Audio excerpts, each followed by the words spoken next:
This crank here operates all the jacks on the trailer. It just hooks on like so, and these jacks just crank down like this. Very simple. Crank right back up like that. Then as we proceed around the trailer, here's your propane tank. To turn the propane on, you just turn that to on.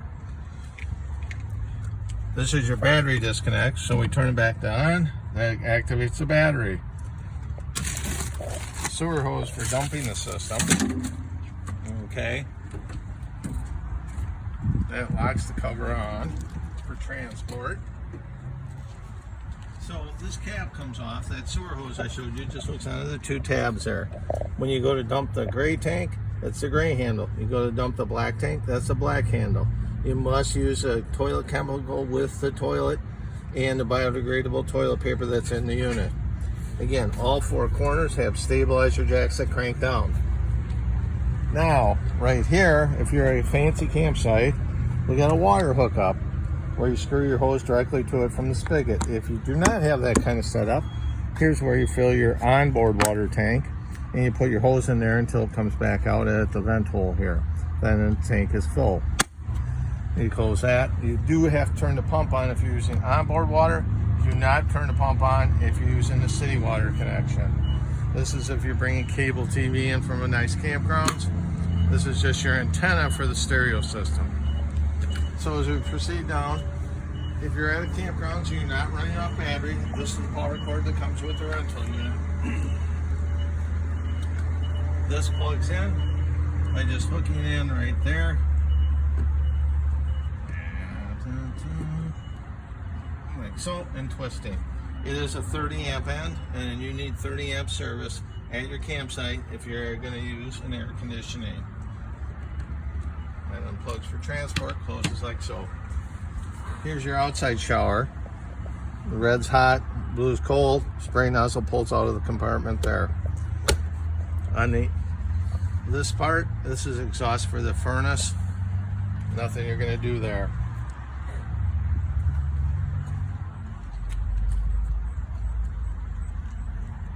You have two antenna outlets on the outside here, and the table will come and mount on the outside of the unit right there. Now as we come inside,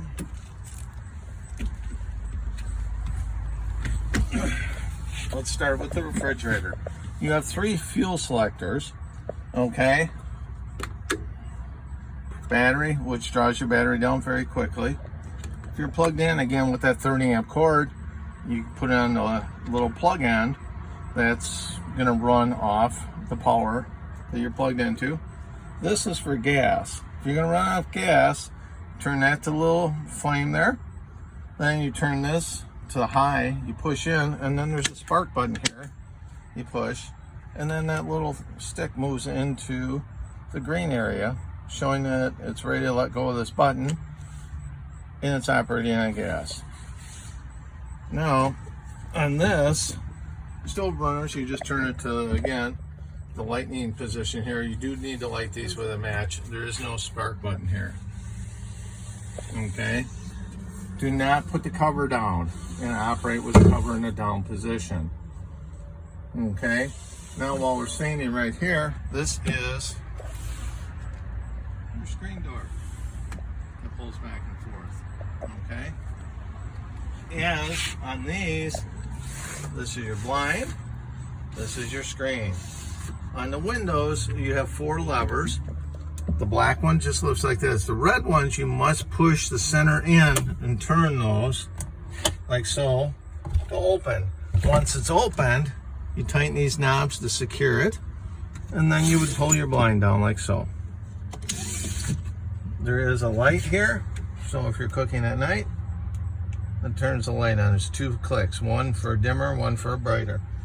So now when we close this, we just loosen the knobs, and again, red knobs you have to push in, red knob you have to push in, black knob you turn there. Okay, this is your sink faucet. Up and down is hot and cold, sideways is volume. Okay, now if you're working on board water, not a hose, You turn that on to turn the pump on to pressurize the system. Then these are your monitor buttons. So for your batteries condition, fresh water level, black water, which is the toilet, gray water, shower and the sinks. Okay? Now, as we turn around, interior light switch, porch light switch is right there. Now we were talking about toilet paper. This is the toilet paper that's coming with the unit you must use. And on the first day, put this into the toilet directly down this hole. And then a couple days later, put the second one in. As we come around over here now, this turns the control panel on for the Aldi system. The Aldi system here produces your hot water and your heat. Okay, the house there. So we turn this button, turns it on, then we go to the menu. So heat, we probably don't have to worry about. Hot water, we might. So if you're plugged in 110 power, you run on 1 kilowatt. If you're not, you run on LP gas. It's automatic ignition. Okay, this is your air conditioner, and you just have to have it plugged in or the air conditioner won't work. The screen will be blank. If it's plugged in, you just turn it on and select the temperature you want it at. These are air conditioning ducts that open. There's one there, and one back here. And then the other one's right back here. TV and buttons are right here. It does play DVDs through the stereo system there and everything, but you do not get local channels on it because it does not have an antenna system built into it. Front and rear speakers, the on-off buttons right here. So you choose your mode, you know, AM, FM. You can then also volume, channel search. You also have volume on the knob here, but zones A and B if you want to set the front and rear speakers off. Okay. On the bathroom here, we're talking about putting a little pods in there for chemical use. That just opens like that, and the pod goes in there. Okay. Then get out of the way. The shower, hot and cold valves right there, on and off on the shower heads right here. There is also a light right here in the ceiling. Okay. You see an access door back there that's just for winterization, nothing you have to deal with on the unit there. As we come over here, this pushes in. That's our power center. Okay. That's all our fuses, circuit breakers, and everything for the system. Ground fault reset, carbon monoxide detector. Now, we're to the point that we're going to make this down into your bed. So, this table comes apart. Loosen the little swivels here. That comes out. Then we loosen this one. This comes off. These cushions were in your lounge seating like this. They must come off before you tip this down into your bed.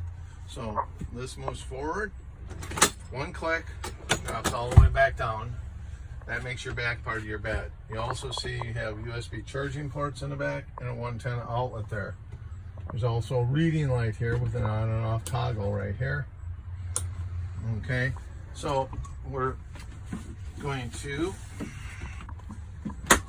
get the wood slats that are stored right here that come out to make the center part of your bed. So all we're going to do is undo your Velcro strap here and here, and now these just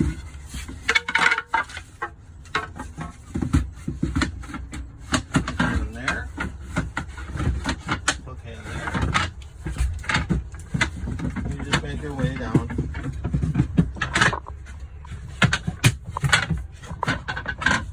Like so. This pulls across, and this pulls across, and there's your bed. Now, there's one other thing, is your 12-volt fan. This will operate off the battery if you're not in a site with 110 power. So you have a lock button here you open, elevation knob here that you're going to turn. You have 3 speed settings, 1, 2, 3. You can go in or out, but you cannot change directions while it's running. You must go to the off position, let it come to a complete stop if you want to change direction the fan's operating. But that's pretty much all you need to know for the rental unit.